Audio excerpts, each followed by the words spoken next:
Yoshi's Woolly World was one of my favorite co-op experiences on the Wii U, and brought Yoshi back to his platforming roots. So I was very excited when Nintendo initially announced Yoshi's Crafted World at E3 2017. Despite its delays, I was still excited to finally grind my way what should have been known as Yoshi's Flipping World. But did it live up to my excitement? Well, I'm your host 24Kevin here for 24Kevintendo, and this is my score out of 24 for Yoshi's Crafted World. Crafted World starts out like most of the Yoshi games that take place, where Kamek and Baby Bowser do something to upset the Yoshi's natural order of life in this game as they attempt to steal what is known as the Infinity Stones. Sundream Stones, sorry about that. That will grant the users anything they dream. Sounds an awful lot like the Infinity Stones, but yeah, no semantics. The Yoshis attempt to defend against Baby Bowser and launch the Dream Stones onto a new island. From there, they journey through multiple different diorama-esque worlds, which were beautifully decorated in cardboard and stocked full of Easter eggs through various different brands, representing different games in the Mario universe. Now, while the game looks beautiful, there is one very, very big issue that I had, and I have heard that most of the internet have had as well, and that's the music on the game.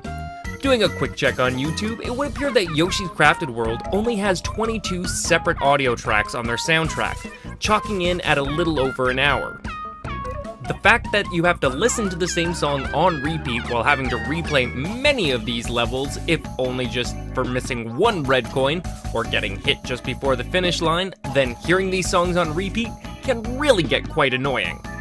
Heck, I even had to start tuning the music out at points because it was driving me nuts.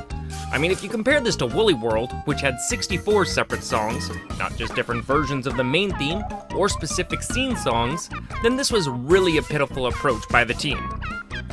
Now let's talk about the levels, because while the game had repetitiveness in its audio, the levels themselves were the exact opposite in design.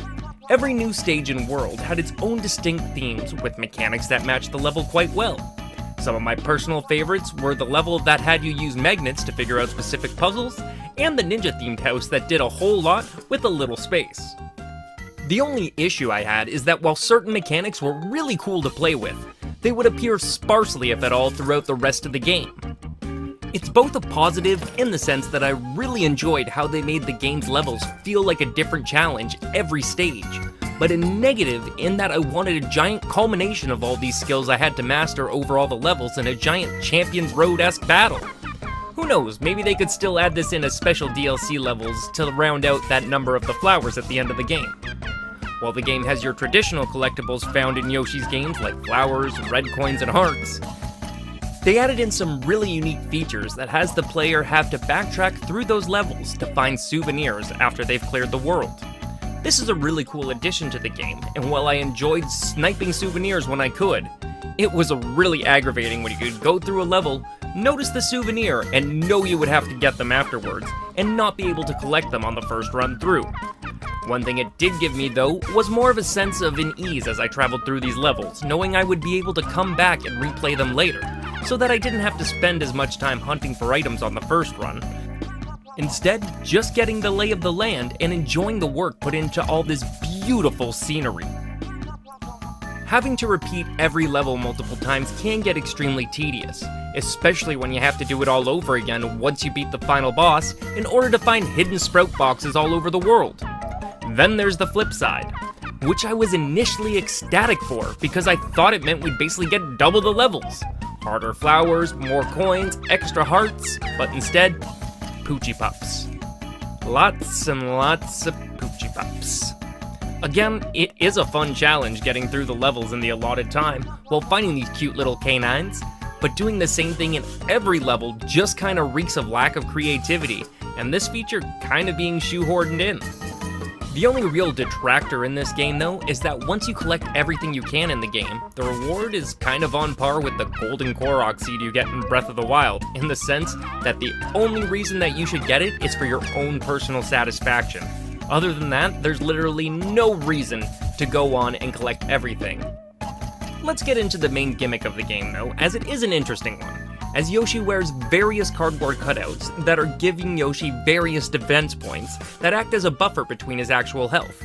Think of them like a suit of armor, if you will. By collecting coins throughout the level, the player puts the coins into a gumball-esque machine and can earn up to 10 different costumes per world based on the theme of the world. While some of these look beautiful and I love changing them up to the next rarest costume I got, it made the game inherently easier when you were trying to complete the level with full hearts. While that could be a good thing, I think it would have been better served if they added in a hard mode that had these costumes take one hit and be done. Sorry to bring it up again, but the thing Woolly World did so well with the patterns is that it didn't affect the gameplay or sacrifice difficulty in order to make these costumes. They were just there and awesome unlockables you could get as you went. It was definitely a step down from the patterns in Woolly World, but it was definitely a step up from not having costumes in previous Yoshi games. I've had a really hard time rating this game, as while it was a fun, relaxing experience meant to include everyone, and while the collectathon aspects from the original games were more fleshed out, the repetitiveness of the flip side really disappointed. Unfortunately, while the music was disappointing, the stages were expertly crafted and made you want to take your time to pick up on every little Easter egg the creators hid throughout every level. It's still made for a joyful platformer that does right by the Yoshi series, and if you're looking for a fun platformer that children of all ages could enjoy, I couldn't recommend this more. I give Yoshi's Crafted World 16 out of 24 crafted cardboard costumes.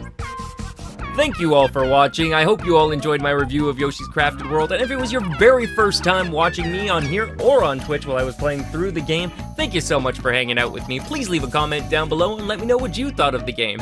I know people have been asking about the SNES Classic giveaway, and guess what? It turns out I was on my wrong channel for the last 3 weeks and not getting notifications. This is why you guys haven't seen many updates from me. I'm gonna re-upload some of those videos that I put out on the other channel completely by accident in the next few days, but I will give you guys an update on the SNES Classic as well in the next couple days once I get everything fixed up there.